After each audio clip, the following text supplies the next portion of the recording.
வணக்கம். தினமலர்.com மாலை 4 மணி செய்திகள். முக்கிய நிகழ்வுகள். 24 மணி நேரத்தில் 131 மீனவர்களை சிறைப்பிடித்து இலங்கை கடற்படை அட்டூழியம். 53 பேரை விடுவித்து 78 பேர் மீது வழக்கு பதிவு. வெளியுறவு அமைச்சர் சுஷ்மாவுடன் சீன வெளியுறவு அமைச்சர் சந்திப்பு. இரு நாட்டு வர்த்தகம், பரஸ்பர முதலீடு மற்றும் உறவுகளை வலுப்படுத்த ஆலோசனை. உத்தரப்பிரதேசத்தில் பாரதிய ஜனதா தலைவர் சுட்டுக் கொலை. கலவரம் மூண்டதால் கிரேட்டர் நொய்டாவில் 144 தடை உத்தரவு அமல்.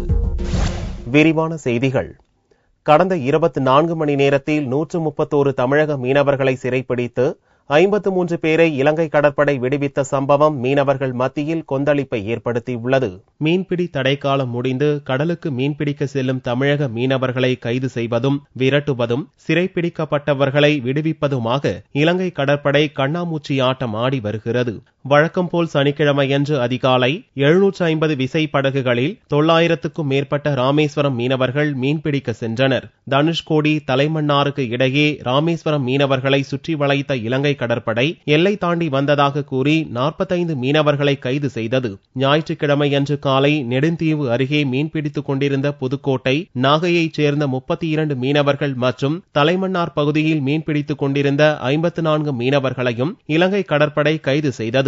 கடந்த 24 மணி நேரத்தில் 131 தமிழக மீனவர்கள் இலங்கை கடற்படையால் சிறைப்பிடிக்கப்பட்ட சம்பவம் தமிழக மீனவர்களிடையே கொந்தளிப்பை ஏற்படுத்தியது. தமிழக சிறையில் உள்ள மீனவர்களை விடுவிக்கும் வரை இலங்கை கடற்படை இதுபோன்ற அத்துமீறலை தொடரும் என்று மீனவர் சங்கத்தினர் தெரிவித்தனர். மீனவர்கள் சுமார் 75 பேர் வரை நேற்றைக்கு முன்தினமும் இன்றைய தினமும் கைது செய்யப்பட்டு இலங்கை சிறையிலே அடைக்கப்பட்டிருக்கிறார்கள். இலங்கை மீனவர்கள் இந்திய சிறைகளிலே, தமிழக சிறைகளிலே 72 மீனவர்கள் இருப்பதாகவும் இவர்களை விடுவிக்கும் போதுதான் இலங்கை கடற்படை இந்திய மீனவர்களை கைது செய்கிற நடவடிக்கை நிறுத்தப்படும் என்கிற முறையிலே செய்திகள் வருகின்றன. மத்திய மாநில அரசுகள் உடனடியாக நடவடிக்கை எடுக்க வேண்டும் என்று நான் இந்த நேரத்தில் கேட்டுக்கொள்கிறேன். இந்நிலையில் சிறைப்பிடிக்கப்பட்ட 131 மீனவர்களில் 53 மீனவர்களை இலங்கை கடற்படை விடுவித்தது. மீதமுள்ள 78 மீனவர்கள் மீது வழக்கு பதிவு செய்து மன்னார் மற்றும் யாழ்ப்பாணத்தில் வைத்து விசாரணை நடத்தி வருகிறது. இந்த விவகாரத்தில் மத்திய மாநில அரசுகள் தலையிட்டு சுமூகமான தீர்வு காண நடவடிக்கை எடுக்க வேண்டும் என்று மீனவர்கள் வலியுறுத்தியுள்ளனர்.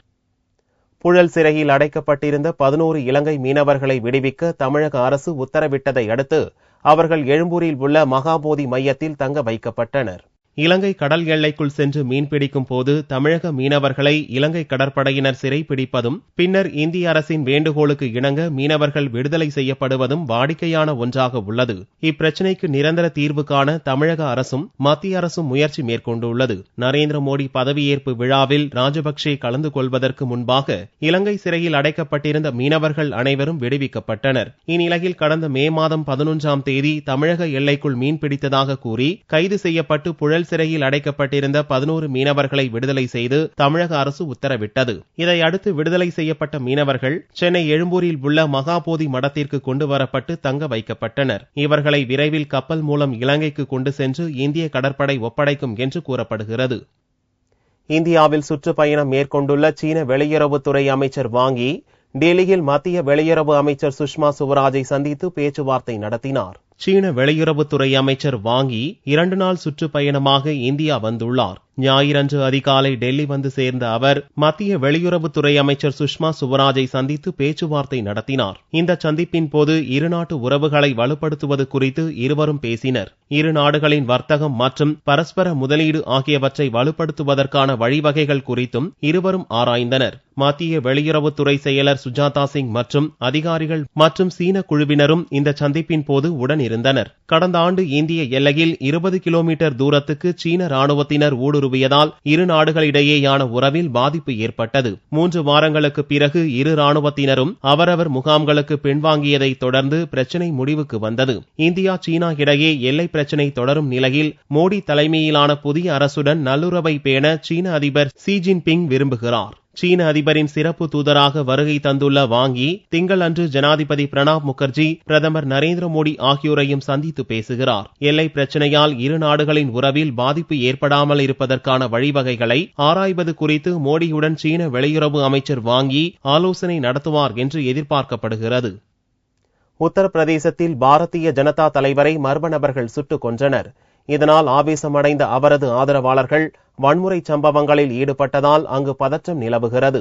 உத்தரப்பிரதேச மாநிலம் கௌதம் புத் நகர் மாவட்ட பாரதிய ஜனதா முன்னாள் துணைத் தலைவர் விஜய் பண்டிட் சனிக்கிழமையன்று இரவு கிரேட்டர் நொய்டாவில் உள்ள தாத்ரி பகுதியில் தனது வீட்டுக்கு அருகில் விஜய் நடந்து சென்றபோது 2 இருசக்கர வாகனங்களில் வந்த மர்ம ஆசாமிகள் அவரது தலை மற்றும் நெஞ்சில் 5 முறை சுட்டனர். இதில் விஜய் இறந்தார். விஜய் கொல்லப்பட்ட சம்பவத்தை கேள்விப்பட்டதும் அவரது ஆதரவாளர்கள் பயங்கர வன்முறையில் ஈடுபட்டனர். தாத்ரி போலீஸ் நிலையத்தை முற்றுகையிட்டு கற்களை வீசினர். போலீஸ் நிலையம் அருகில் 20க்கும் மேற்பட்ட வாகனங்களுக்கு தீ வைத்தனர். கடைகளையும் தாக்கினர். இதைத் தொடர்ந்து அதிரடிப்படை போலீசார் உள்ளிட்ட ஏராளமான போலீசார் கிரேட்டர் நொய்டாவில் நிறுத்தப்பட்டனர். தடை உத்தரவும் பிறப்பிக்கப்பட்டுள்ளதால் அங்கு பதற்றமான நிலை நீடிக்கிறது. जनपद में 144 लागू में है। ये भी इन लोगों को बताया गया है, पब्लिक सिस्टम द्वारा अनाउंस किया गया है, कोई कानून को अपने हाथ में न ले। जो अराजक तत्वों ने शांति व्यवस्था को बिगाड़ने के प्रयास किया है उनके ऊपर भी सख्त से सख्त कार्रवाई करेंगे। और जो घटना में संलिप्त लोग हैं जिसके कारण डेथ हुई है उस घटना के संबंध में पुलिस द्वारा प्रभावी कार्यवाही के लिए टीमें गठित करके दबिश दी जा रही हैं। उम्मीद है बहुत जल्द ही जो है दोषी लोग पकड़ा जाएंगे और सख्त से सख्त कार्रवाई उनके खिलाफ होगी। கொல்லப்பட்ட விஜயின் மனைவி தாத்ரி நகராட்சி தலைவராக உள்ளார். விஜய்க்கு தொடர்ந்து கொலை மிரட்டல் வந்தபோதும் போலீசார் எந்த நடவடிக்கையும் எடுக்கவில்லை என்று அவரது மனைவி குற்றம் சாட்டினார். இதனிடையே கொலை தொடர்பாக 4 ஆசாமிகளை கைது செய்திருப்பதாக கிரேட்டர் நொய்டா போலீசார் தெரிவித்தனர். ஆந்திர முதல்வராக சந்திரபாபு நாயுடு ஞாயிறன்று இரவு பதவி ஏற்கிறார். இதற்கான கோலாகல ஏற்பாடுகள் செய்யப்பட்டு வருகின்றன. ஜூன் 2ஆம் தேதியிலிருந்து நடைமுறைக்கு வந்த தெலுங்கானா மாநிலத்தின் முதல்வராக அதே நாளில் சந்திரசேகர ராவ் பொறுப்பேற்றார். தெலுங்கானா போக எஞ்சிய சீமாந்திரா பகுதிகளை உள்ளடக்கிய ஆந்திர முதல்வராக சந்திரபாபு நாயுடு ஞாயிறு இரவு 7:27 மணிக்கு பொறுப்பேற்றுக் கொள்கிறார். விஜயவாடா, குண்டூர் நகரங்களுக்கு இடையில் நம்பூர் கிராமத்தில் உள்ள ஆச்சாரியா நாகார்ஜுன பல்கலைக்கழகத்தின் எதிரே உள்ள 70 ஏக்கர் நிலப்பரப்பில் பதவியேற்பு விழா நடக்கிறது. ஆந்திர கவர்னர் நரசிம்மன் நாயுடுவுக்கு பதவி பிரமாணம் செய்து வைக்கிறார். விழாவில் பாரதிய ஜனதா மூத்த தலைவர் அத்வானி, ராஜ்நாத் சிங், அருண் ஜேட்லி, வெங்கையா நாயுடு உள்ளிட்ட மத்திய அமைச்சர்களும், தமிழகத்தின் ஜெயலலிதா, குஜராத்தின் ஆனந்திபென் பட்டேல், ராஜஸ்தானின் வசுந்தரா ராஜே சிந்தியா, சத்தீஸ்கரின் ராமன் சிங் உள்ளிட்ட முதல்வர்கள், தொழிலதிபர்கள் என பலரும் கலந்து கொள்ளவிருப்பதால் கோலாகல ஏற்பாடுகள் செய்யப்பட்டுள்ளன. இது குறித்து YSR காங்கிரஸ் கட்சி தலைவர் ஜெகன்மோகன் ரெட்டி கூறுகையில், ஆந்திரா நிதி நெருக்கடியில் இருக்கும்போது 30 கோடி ரூபாய் செலவழித்து பதவியேற்பு விழா நடத்துவது அவசியம்தானா என்று கேள்வி விடுத்தார். அதனால் தான் இந்த விழாவில் பங்கெடுக்கப் போவதில்லை என்றும் ஜெகன்மோகன் கூறினார். ప్రజల దగ్గర నుంచి 5,000 రూపాయలైనా 10,000 రూపాయలైనా పర్వాలేదు డొనేట్ చేయండి అని చెప్పి ఒకవైపున అడుగుతూ మరోవైపున ఇంత ఆర్భాటంగా దాదాపుగా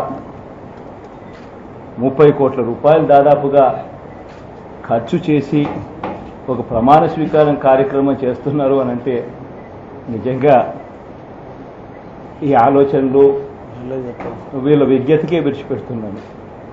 ఇటువంటి కార్యక్రమానికి ఖచ్చితంగా నేను కూడా పోయి రాటిఫై చేయవలసిన అవసరం అంతకన్నా లేదు. லோக்சபா தேர்தலின் போது ஆந்திர சட்டசபைக்கும் சேர்த்து தேர்தல் நடத்தப்பட்டது. மொத்தமுள்ள 175 சட்டசபை தொகுதிகளில் தெலுங்கு தேசம் பாரதிய ஜனதா கூட்டணி 106 இடங்களை கைப்பற்றியது. தெலுங்கானா மாநிலத்தில் சேர்க்கப்பட்ட ஹைதராபாத் நகரம் ஆந்திரா, தெலுங்கானா இரு மாநிலங்களுக்கும் 10 ஆண்டுகள் பொது தலைநகராக இருக்கும் என்று ஆந்திர பிரிவினை சட்டத்தில் கூறப்பட்டுள்ளது. இதனால் நம்பூரில் பதவியேற்க சந்திரபாபு நாயுடு முடிவெடுத்துள்ளார். தலைநகருக்கு வெளியே பதவியேற்கும் முதலாவது முதல்வர் சந்திரபாபு நாயுடுதான் என்பது குறிப்பிடத்தக்கது. புதுச்சேரி ஜிப்மர் மருத்துவக் கல்லூரி மாணவர் சேர்க்கைக்கான நுழைவுத் தேர்வை 93,000 மாணவ மாணவியர் முதன்முறையாக ஆன்லைன் வழியாக எழுதியுள்ளனர். மத்திய அரசின் தன்னாட்சி நிறுவனமான புதுச்சேரி ஜிப்மர் மருத்துவக் கல்லூரியில் MBBS மருத்துவ படிப்பில் 150 இடங்கள் உள்ளன. இதற்கான நுழைவுத் தேர்வு ஞாயிற்றுக்கிழமை அன்று நடந்தது. புதுச்சேரியில் 13 தேர்வு மையங்கள் அமைக்கப்பட்டிருந்தன. சென்னை, கோவை, திருச்சி, பெங்களூர் உள்ளிட்ட 36 நகரங்களில் 376 தேர்வு மையங்களில் நுழைவுத் தேர்வு நடந்தது. காலை 10 மணிக்கு துவங்கிய நுழைவுத் தேர்வு 12:30 மணி வரை நடந்தது. இந்த தேர்வினை மொத்தம் 93,000 மாணவ மாணவிகள் எழுதினர். இந்த தேர்வு முதன்முறையாக ஆன்லைன் வழி தேர்வாக நடத்தப்பட்டது. தேர்வு முடிவு வரும் 16ஆம் தேதி வெளியாகும் என்று ஜிப்மர் நிர்வாகம் அறிவித்துள்ளது. மொத்தமுள்ள 150 இடங்களில் 40 இடங்கள் புதுச்சேரி மாணவர்களுக்கு ஒதுக்கப்படுகிறது என்பது குறிப்பிடத்தக்கது. ரோம் நகரில் மரணமடைந்த கார்டினல் சைமன் லூர்துசாமியின் உடல் சென்னைக்கு கொண்டு வரப்பட்டு புதுச்சேரிக்கு எடுத்துச் செல்லப்பட்டது. அவருக்கு வயது 91. ரோம் நகரில் உள்ள கத்தோலிக்க திருச்சபையின் கார்டினலாக இருந்த சைமன் லூர்துசாமி கடந்த 2ஆம் தேதி அங்கு மரணமடைந்தார். 91 வயதான லூர்துசாமியின் உடலுக்கு கடந்த 5ஆம் தேதி கத்தோலிக்க திருச்சபையில் தலைவர் போப் பிரான்சிஸ் வாட்டிகனில் இரங்கல் திருப்பலி நடத்தினார். இதைத் தொடர்ந்து சனிக்கிழமையன்று இரவு ரோமில் இருந்து விமானம் மூலம் லூர்துசாமியின் உடல் சென்னைக்கு கொண்டு வரப்பட்டது. விமான நிலையத்தில் புதுச்சேரி மாநில பிஷப் லூர்துசாமியின் உடலை பெற்றுக் கொண்டார். அங்கேயே கிறிஸ்தவர்கள் சிறப்பு பிரார்த்தனை செய்தனர். தமிழகத்திற்கு பெருமை சேர்த்த முதல் தமிழ் கர்தினாலாகவும் ரோமிலே பேராயத்தில் தலைவராகவும் நியமனம் செய்யப்பட்ட கார்டினல் லூர்துசாமி அவர்கள் 2 நாட்களுக்கு முன்பு இறைவனடி சேர்ந்தார்கள் என்ற துயரமான செய்தி. அவருடைய உடல் இன்று இங்கு வந்து சேருகின்றது. இங்கிருந்து அவருடைய பிறந்த உயர்மறை மாவட்டமாகிய கடலூர் பாண்டிச்சேரிக்கு எடுத்துச் செல்லப்படுகின்றது. சென்னை விமான நிலையத்தில் இருந்து புதுச்சேரிக்கு லூர்துசாமியின் உடல் கொண்டு செல்லப்பட்டது. புதுச்சேரி மற்றும் கடலூர் மறைமாவட்ட பேராயராக பணியாற்றிய சைமன் லூர்துசாமியின் உடல் புதுச்சேரியில் உள்ள ஜென்மராக்கினை அன்னை ஆலய வளாகத்தில் பொதுமக்கள் அஞ்சலிக்காக வைக்கப்பட்டது. புதுச்சேரி கவர்னர் வீரேந்திர கட்டாரியா மற்றும் கிறிஸ்தவர்கள், பொதுமக்கள் என்று பலரும் லூர்துசாமிக்கு இறுதி அஞ்சலி செலுத்தினர். இதைத் தொடர்ந்து லூர்துசாமியின் உடல் திங்களன்று நல்லடக்கம் செய்யப்படுகிறது. லூர்துசாமியின் நல்லடக்கத்தை முன்னிட்டு புதுச்சேரி திங்களன்று பொது விடுமுறை அளிக்கப்பட்டுள்ளது. அரசு பள்ளியில் ஆங்கில மொழியை கட்டாயமாக திணிப்பதை கண்டித்து முன்னாள் காங்கிரஸ் தலைவர் குமரி அனந்தன் தலைமையில் உண்ணாவிரத போராட்டம் நடந்தது. தாய்மொழி கல்வியை கொண்டு வரவும் கட்டாய ஆங்கில மொழி கல்வியை திணிப்பதை எதிர்த்தும் முன்னாள் காங்கிரஸ் தலைவர் குமரி அனந்தன் சென்னையில் உண்ணாவிரதம் இருந்தார். காந்திய மற்றும் இலக்கிய பேரவை சார்பில் அதன் தலைவர் குமரி அனந்தன் தலைமையில் சென்னை வள்ளுவர் கோட்டம் அருகே ஞாயிற்றுக்கிழமையன்று உண்ணாவிரத போராட்டம் நடந்தது. கல்வி கூடங்களில் எந்த மொழியையும் கற்றுக் கொடுக்கலாம், ஆனால் பாடங்களை தமிழில்தான் சொல்லிக் கொடுக்க வேண்டும், கற்பிக்க வேண்டும் என்பதற்காக இந்த நோன்பை மேற்கொள்ளுகிறோம். திருச்சியில் நடந்த தமிழக ஆசிரியர் கூட்டணி மாநில நிர்வாகிகள் கூட்டத்தில் பிற மாநிலங்களில் உள்ளது போன்று தமிழகத்தில் தொடக்க கல்வி தாய்மொழி கல்வியாக தொடர வேண்டும் என்று வலியுறுத்தப்பட்டது. தமிழக அரசை பொறுத்தவரையில் பிற மாநிலங்களைப் போல் தொடக்க கல்வியில் தாய்மொழி வழி கல்வியே தொடர வேண்டும் என்று தமிழக ஆசிரியர் கூட்டணியின் சார்பாக நாங்கள் வலியுறுத்துகிறோம். ஆங்கில வழி கல்வி திணிப்பதை எதிர்த்து அனைத்து இயக்கங்களையும் இணைத்து தமிழக அரசை வலியுறுத்துவோம் என்றும் தமிழக ஆசிரியர் கூட்டணி அறிவித்துள்ளது. பீகார் மாநிலத்தில் ஆளில்லா லெவல் கிராசிங்கில் கார் மீது சரக்கு ரயில் மோதியதில் 4 குழந்தைகள் உள்ளிட்ட 11 பேர் பலியாயினர். பீகார் மாநிலம் மேற்கு சம்பரன் மாவட்டத்தைச் சேர்ந்த ஒரு குடும்பத்தினர் திருமண விழாவுக்காக காரில் சென்று கொண்டிருந்தனர். பேட்டியா நகர் அருகே ராஜ்காட்டில் உள்ள ஆளில்லா ரயில்வே கிராசிங்கை கார் கடந்தபோது வேகமாக வந்த சரக்கு ரயில் மோதியது. இதில் 4 குழந்தைகள் உட்பட 11 பேர் இறந்தனர். ஆளில்லா ரயில்வே கிராசிங்குகளில் மீண்டும் மீண்டும் விபத்து நடந்த போதும் அதை தடுக்க எந்தவித நடவடிக்கையையும் எடுக்கவில்லை என்று உள்ளூர்வாசிகள் தெரிவித்தனர். காரில் இருந்த மணமகன் உள்ளிட்ட எஞ்சிய 3 பேர் பலத்த காயமடைந்தனர். அவர்கள் கவலைக்கிடமான நிலையில் மருத்துவமனையில் சேர்க்கப்பட்டுள்ளனர். திருநள்ளாற்றில் தர்பாரண்யேஸ்வர கோவில் திருத்தேரோட்டத்தில் திரளான பக்தர்கள் பங்கேற்று சுவாமி தரிசனம் செய்தனர். புதுச்சேரி யூனியன் காரைக்கால் அடுத்த திருநள்ளாற்றில் தர்பாரண்யேஸ்வர சுவாமி கோவில் உலக பிரசித்தி பெற்றது. இங்கு கடந்த 25ஆம் தேதி பிரம்மோற்சவ விழா கொடியேற்றத்துடன் துவங்கியது. நவக்கிரக ஸ்தலங்களில் சனீஸ்வர பகவான் அனுக்கிரக மூர்த்தியாக விளங்கும் இக்கோவிலில் பிரம்மோற்சவ விழாவின் முக்கிய நிகழ்ச்சியான தேரோட்டம் ஞாயிறன்று காலை நடந்தது. செண்டை மேளம், தாரை, தப்பட்டை முழங்க பக்தர்கள் பக்தி கோஷம் எழுப்பி தேரின் வடம் பிடித்து இழுத்தனர்.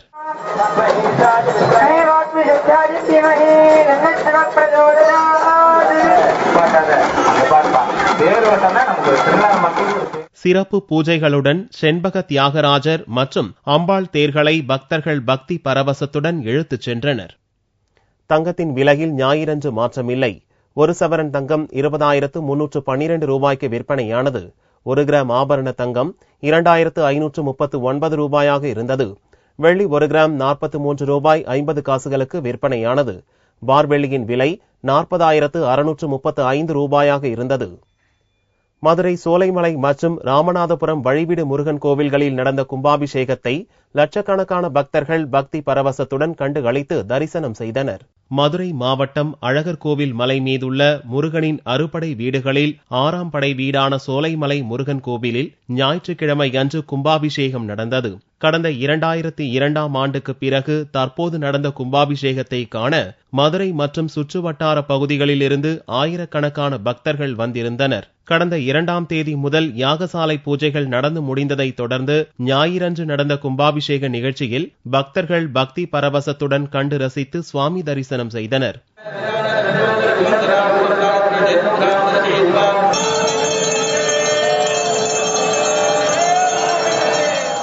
இதேபோல் ராமநாதபுரம் மாவட்டத்தில் 100 ஆண்டுகள் பழமை வாய்ந்த வழிவிடு முருகன் கோவிலிலும் ஞாயிறன்று கும்பாபிஷேகம் நடத்தப்பட்டது.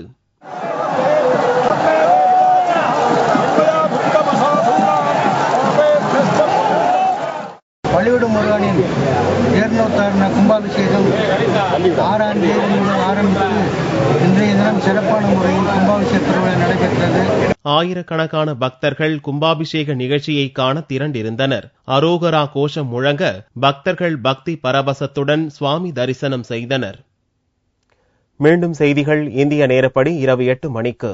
வணக்கம்.